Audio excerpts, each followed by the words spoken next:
Vamos começar?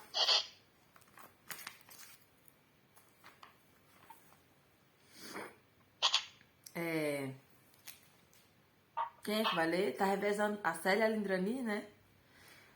Hoje é dia, já. Hoje é dia 6. 6/7. A Lindrani dá uma sorte toda vez que ela vai ler, porque essa pequenininha.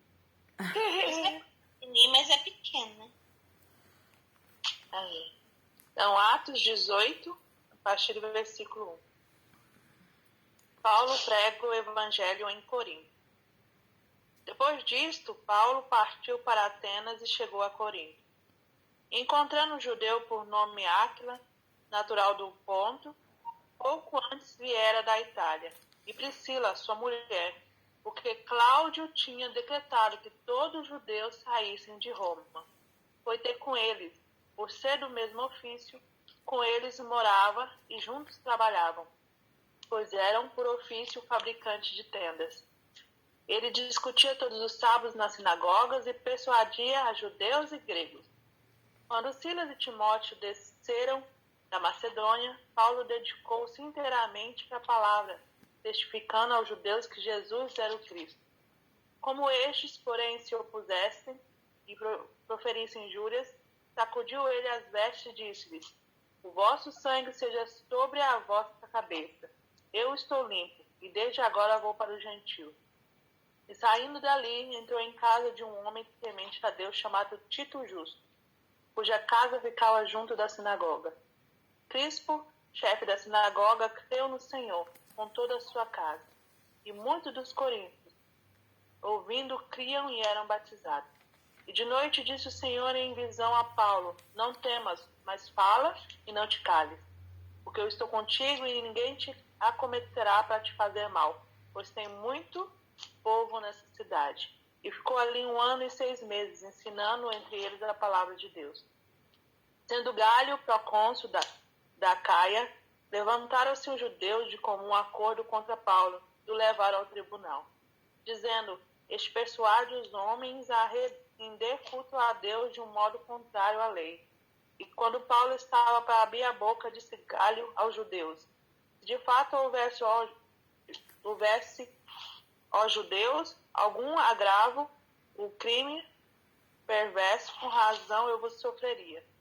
Mas se são questões de palavras, de nomes e da vossa lei, disso cuidai vós mesmos, porque eu não quero ser juiz dessas coisas. E os expulsou-os do tribunal. Então todos agarraram os Sóstenes, chefe da sinagoga, e o espancavam diante do tribunal. E Galho não se importava com nenhuma dessas coisas.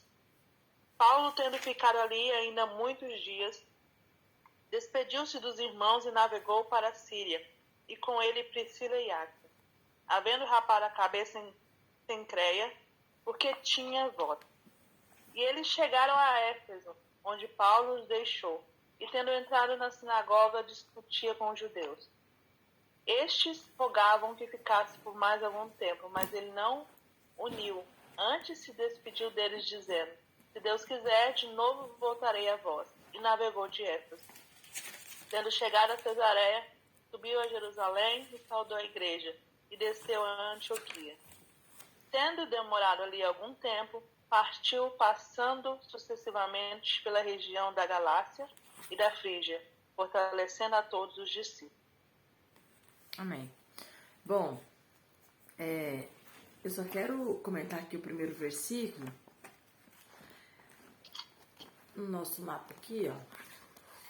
Segunda viagem. Não vai dar pra ver muito bem, não, mas é o seguinte.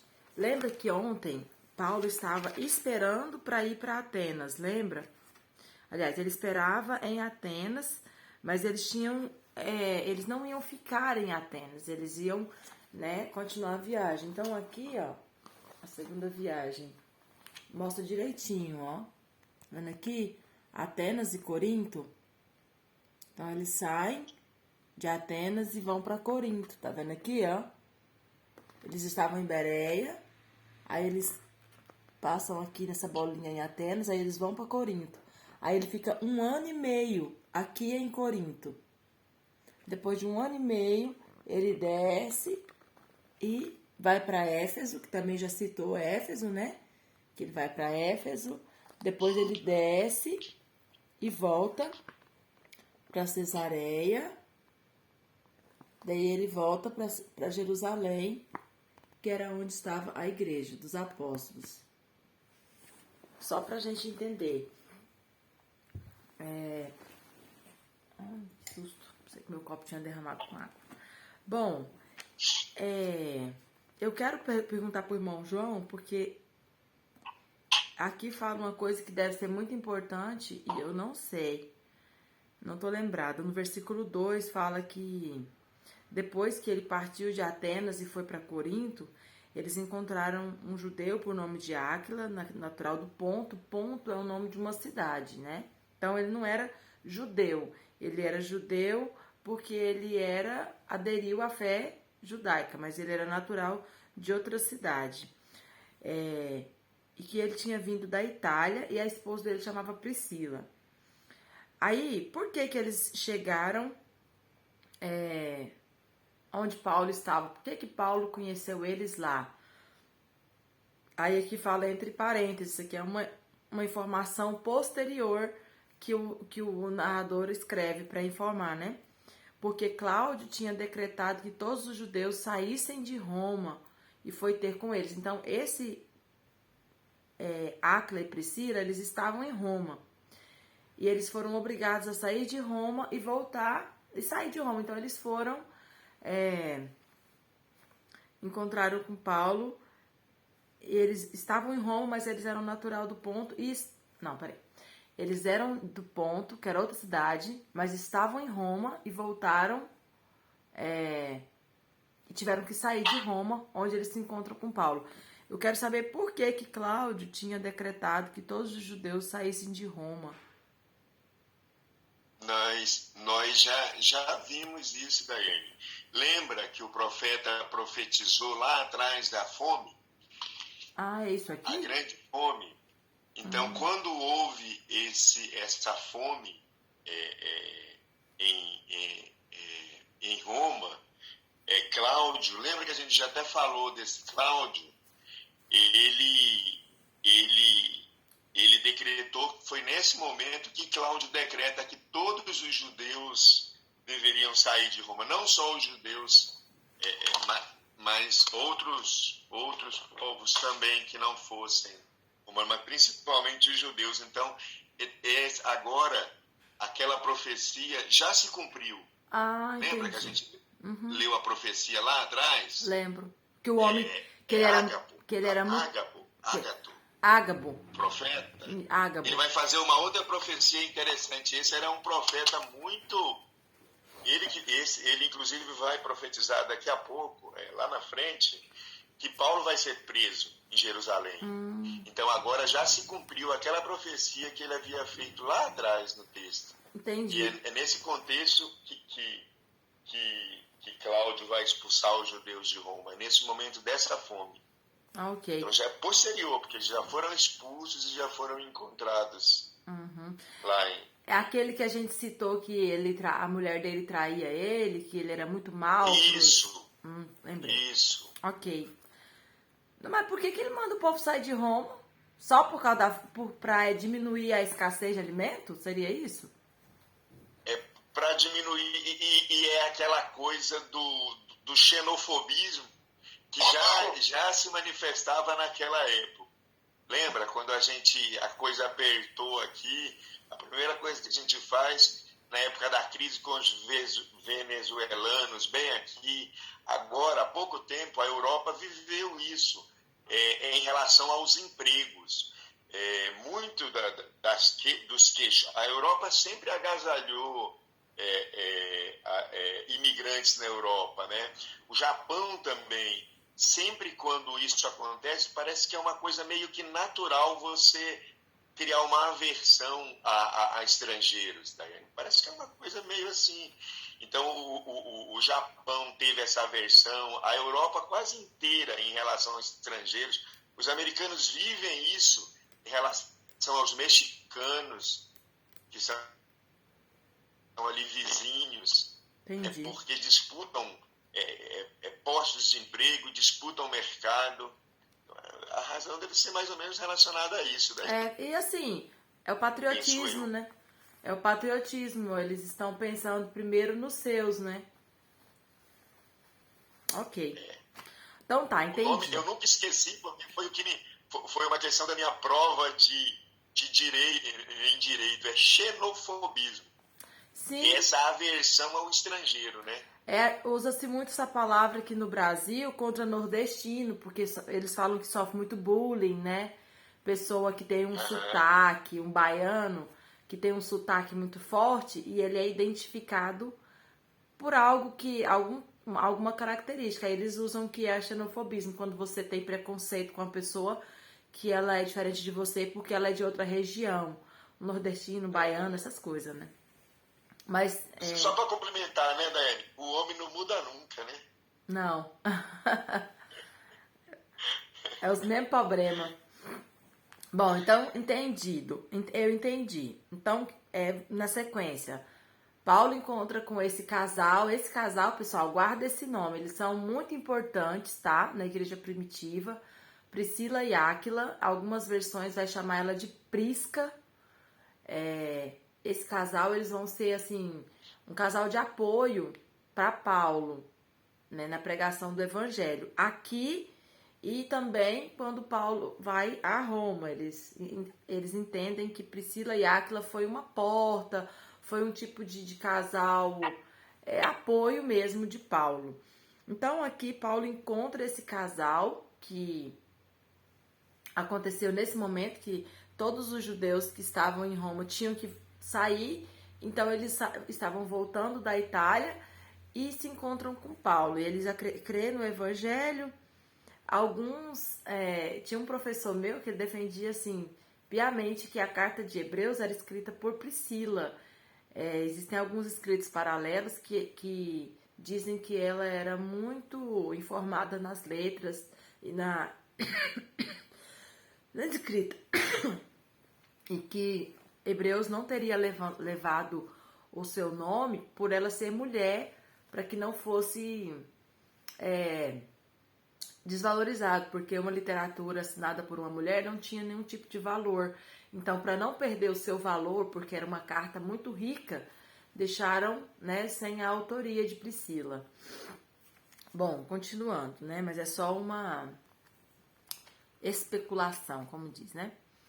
Então, Paulo encontra com esse casal é muito importante na vida de Paulo, e Paulo descobre que eles têm a mesma profissão, o mesmo ofício, que era de fabricante de tendas.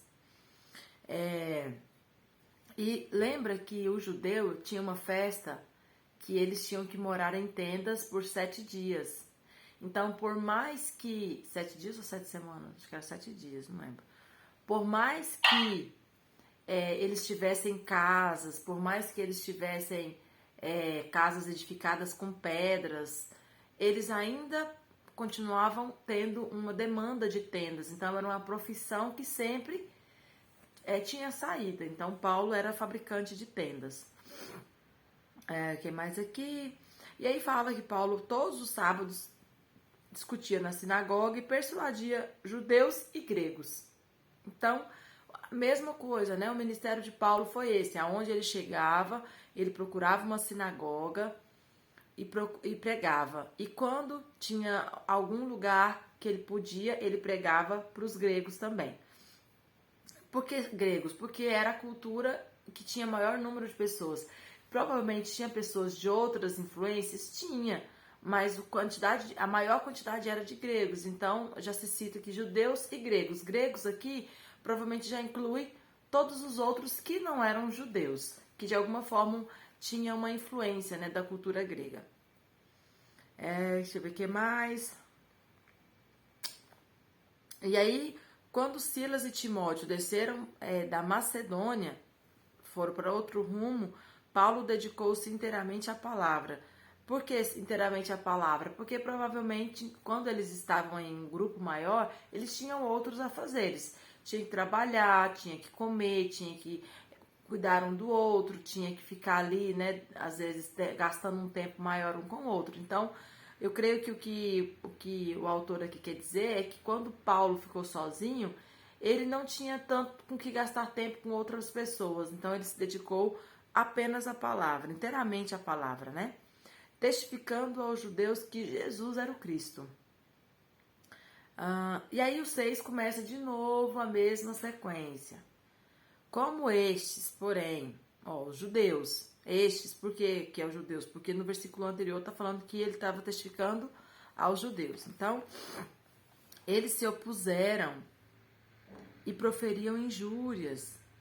O que é isso? Ficava ali, né, perseguindo, instigando, pirraçando Paulo por causa da pregação do evangelho. Eles não aceitavam que Jesus fosse o Messias. Então, todas as vezes que Paulo falava isso, tocava nesse assunto, isso ofendia o judeu. E aí, o que Paulo fez? Paulo fez uma coisa que a gente fala muito na Bíblia. Paulo sacudiu as suas vestes. Já viu falar, bateu o pó? É isso aqui. É quando você fala assim, eu já vi muita cultura de você pessoa fazer assim, ó, lavo minhas mãos. É a mesma coisa. Tipo assim, eu estou sacudindo o pó da minha roupa. Eu estou desistindo, olha. Vocês não querem? A responsabilidade não é minha. A prova está aqui. Eu tentei, vocês não quiseram. Então agora a responsabilidade é de vocês. E aí eu faço uma pergunta. Como saber que é a hora de bater o pó? Difícil, né? Tá pensando a mesma coisa. Como saber a hora de continuar e bater? Porque pensar que Paulo passou o que ele passou, né? E ele não desistia fácil. Porque agora ele decide bater o pó? Difícil, né? Saber. Tem que ter muito discernimento, né? Tem que ter muita direção de Deus. Tem que ter, assim, uma sensibilidade com o Espírito Santo muito, muito íntima, né? Para você ser guiado mesmo por Deus e saber a hora certa, né? De bater esse pó e de dizer, olha, eu estou aqui com a minha consciência tranquila. Eu fiz o que eu achei que eu tinha que fazer. Que mais? Então, e aí ele diz, ó, o vosso sangue seja sobre a vossa cabeça. Eu estou limpo e desde agora vou para os gentios. É porque agora faz mais sentido, ao final do versículo. É porque Paulo, ele tinha uma consciência de tipo assim, eu sei que tanto de tempo eu vou gastar com vocês, judeus. Não vou gastar muito tempo com vocês, não. Então, assim, vocês não querem, eu vou agora para quem quer. Eu vou agora para os gentios. Então, talvez seja isso, Lindrani. Paulo, baseado no seu chamado, baseado no seu ministério, ele sabia onde ele deveria gastar mais as suas energias, que era com os gentios. Então, ele ia para os judeus, mas, assim, ele sabia que ele não ia ficar ali gastando muito tempo com os judeus, que o foco dele era os gentios. Talvez seja nessa linha de raciocínio, mas ainda assim, a gente tem que ainda se perguntar, e eu, né? Qual é o meu chamado? Aonde eu devo gastar as minhas energias para saber onde não gastar? Porque Paulo não quis gastar as suas energias ali porque ele sabia aonde ele tinha que gastá-las. Mas e nós, né? Como saber? Exatamente. Bom, eu acho que, pessoal, aqui o final são alguns dados que são relacionados com os detalhes da viagem. Eu só marquei aqui ao momento que eles agarram Sóstenes, que era o... Porque o que acontece? Os judeus ficam ali brigando, discutindo, aí eles levam o problema de novo pro líder. Quem que era o líder? Tito? Não. Cadê?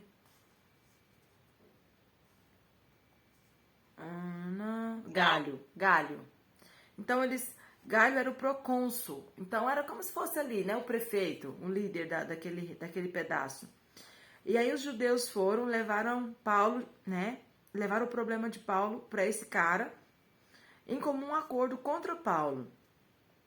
E o que eles alegaram? Que Paulo estava persuadindo os homens a render culto a Deus de um modo contrário à lei. Porque Paulo ainda seguia a lei, mas agora ele seguia uma lei diferente. Claro, né, pessoal? Agora eles seguiam uma lei onde Cristo é a essência da lei. Então, por isso que não batia mais a pregação do antigo Paulo com a do atual. Era a mesma lei, mas agora a pregação de Paulo ela tinha um teor diferente. Então, eles não aceitavam. E aí, esse Galho, ele não quer entrar nessa briga. Ele fala, olha, se fosse um crime, né, de violência, de roubo, de alguma questão, né, civil, eu ia resolver. Mas questão religiosa, não vou entrar nesse mérito, vocês resolvam para lá o problema de vocês. E aí, olha o que eu achei interessante, eu não entendi isso aqui. Expulsou eles do tribunal no 16. Aí, no 17, eles agarram Sóstenes, que era o chefe da sinagoga, e o espancavam diante do tribunal, e Galho não se importava com nenhuma dessas coisas. Eles bateram no chefe da sinagoga para pôr pressão em Galho, para ver se Galho fazia alguma coisa, mas o que o cara tem a ver com isso? É só pelo fato dele deixar Paulo pregar? Não faz sentido. Para que eles bateram no coitado desse Sóstenes? Para chamar a atenção de Galho? Não entendi. O que vocês acham disso aqui? Que esse cara louco, né? Engraçado é que são os próprios judeus, né? Sim. Provavelmente, né? Sim. Que resolveram dar uma corça no cara, né? No meu tem uma notinha na minha Bíblia que diz assim: Sóstenes era o principal membro da sinagoga existente em Corinto. O bispo que se tornou cristão foi o líder anterior. Quando o procônsul Galho não quis tomar partido e processar Paulo, os judeus incitaram uma multidão que se vingou violentamente espancando Sóstenes. Então, mas por quê? Ainda fica... Por que o coitado apanhou por causa de Paulo? Essa fala isso. Porque levou Mas eu acho ele que necessariamente. exigiam dele, né, uma atitude, por ele ser o chefe. E como não se resolveu, aí descontaram nele a ira, né? Sim, mas ele não podia fazer nada. Se eu tivesse que dar uma resposta em relação a isso, ainda bem que eu não tenho, mas se eu tivesse que dar uma resposta, eu penso que a raiva deles com o cara era simplesmente porque ele deixou Paulo pregar. Só que talvez quando ele deixou Paulo pregar, ele não sabia o teor da pregação. Então eles ficaram com raiva, tipo assim, foi você que deixou. Foi culpa sua. Se você não tivesse deixado ele pregar, não tinha começado toda esse tanto de gente, essa confusão de gente crendo nesse Jesus, essa bagunça com a lei.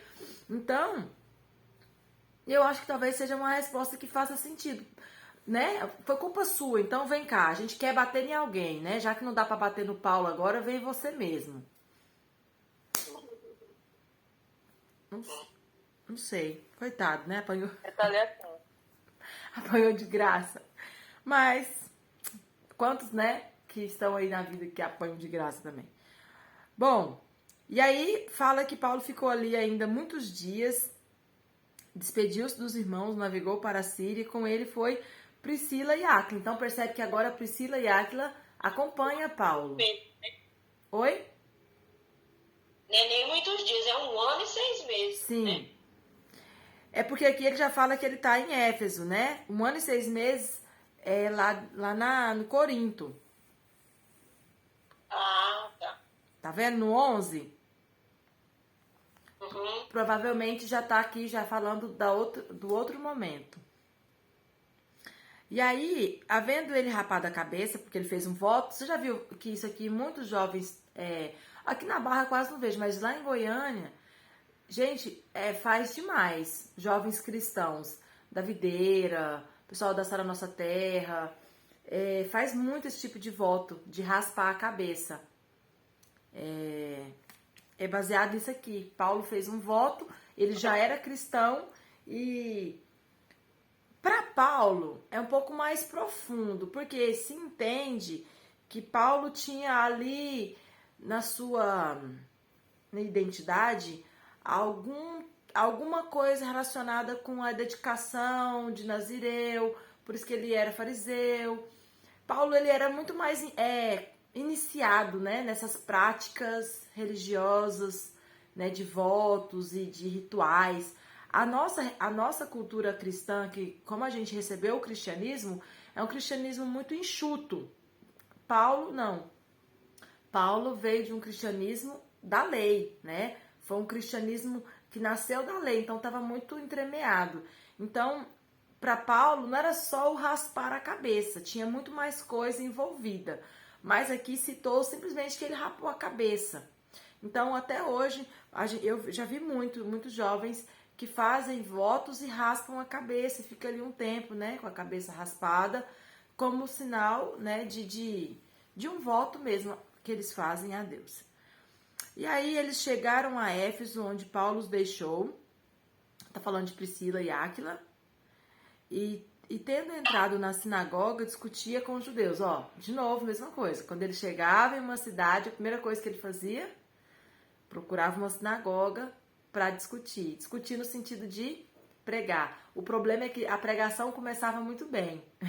Eu fico imaginando, né? Paulo começava bem, pegava os rolos, lia os profetas, lia os salmos, lia ali tudo bonitinho. Aí na hora de fazer a interpretação é que o bicho pegava, né? Porque aí ele começava bem, que Deus, né, nos escolheu, os nossos pais, os profetas, e aí, pã, os nossos profetas falavam de Jesus, e esse Jesus é o que veio e vocês crucificaram, e ele é o Salvador do mundo. Aí o bicho pegava, né? E dava problema. Aí o Deus pegava e tirava a capa de pente, metia porrada pra cima. Sim. E aí, pensando nessa linha de raciocínio, faz sentido pensar por que o outro cara apanhou, né? Porque, tipo, pra quem não sabia quem era Paulo, a fama de Paulo, às vezes, como fariseu, ainda era forte. Então, pode ser, a gente não sabe, né, que essas pessoas... E outra, gente, o Paulo, se você pegar... vamos pôr um chefe de sinagoga. Paulo, provavelmente, colocava muito chefe de sinagoga no bolso. Então, é igual aqueles pregador muito fera.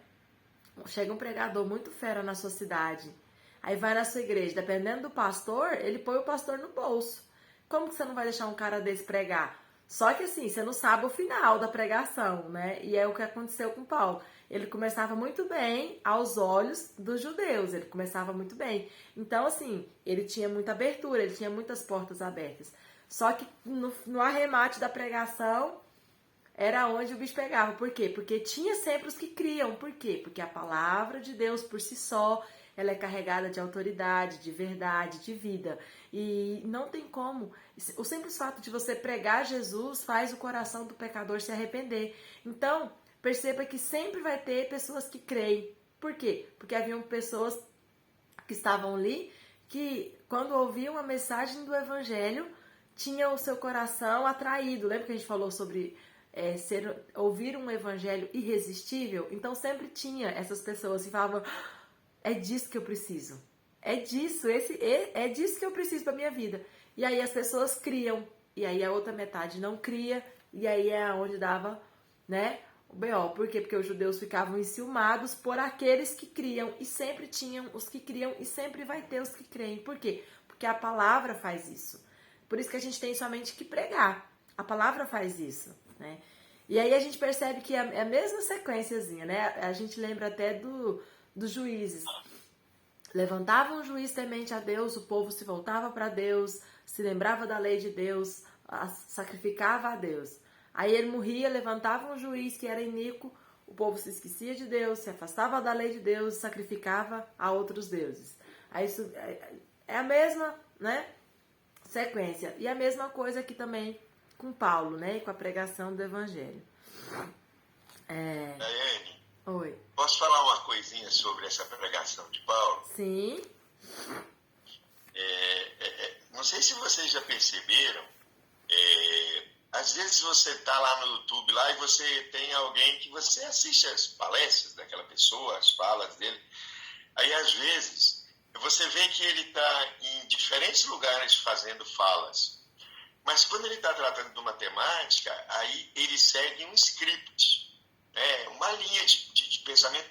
Às vezes ele até repete as falas, mesmo sendo em diferentes lugares. Eu presto bastante atenção nessas coisas, porque uma das minhas atribuições é falar, né? Então, aí você vê que esse é um comportamento humano. Primeiro isso, né? Então, se você vê, e aqui sou eu que estou arriscando, por que Paulo ele é interessante e em todas as vezes que Paulo vai falar, quando ele começa a falar, ele é só um judeu falando. Se a gente notar, Paulo sempre começa... Por quê? Porque a pregação de Paulo ela tinha um script e ela tinha um final. Era apresentar Jesus como a materialização, vamos dizer assim, usar essa palavra que não é bem essa, daquilo que estava nas Escrituras e nos profetas. Então, ele diz assim, Jesus veio cumprir aquilo que estava nas Escrituras e nos profetas. Para falar isso, Paulo não começava falando nunca de Jesus. Jesus era o final do seu assunto. Sim. Então, você vê, de onde que a gente tira isso? Nas várias defesas que Paulo faz. A gente vai ver daqui a pouquinho, quando ele é preso em Jerusalém, ele faz várias defesas perante vários personagens. Depois, quando ele for levado para Roma, ele vai fazer várias defesas. Aí dá para a gente ver como que é a fala de Paulo, sempre. Então, quando Paulo chega para falar, ele vai falar de quem? Ele vai falar, meus irmãos, nós...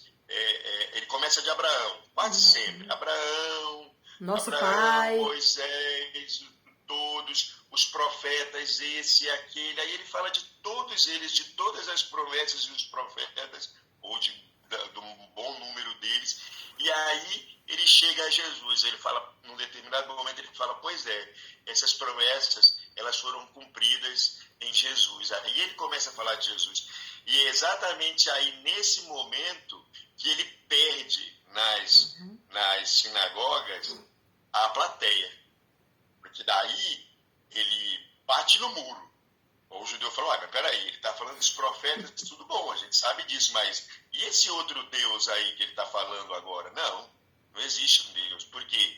Porque esse judeu, por exemplo, que está em outras cidades, que está em Atenas, em Corinto, Atenas, Corinto são cidades gregas, né? Por isso que eles falam muito no grego e tal. Esse judeu que está ali, ele não viu Jesus não passou no noticiário das 8, lembra? Não existe isso. É um negócio muito longe. Não tem nada, não tem televisão, não tem rádio, só tem carta. E as notícias chegam muito...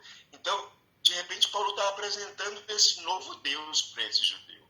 E é nesse momento é que nasce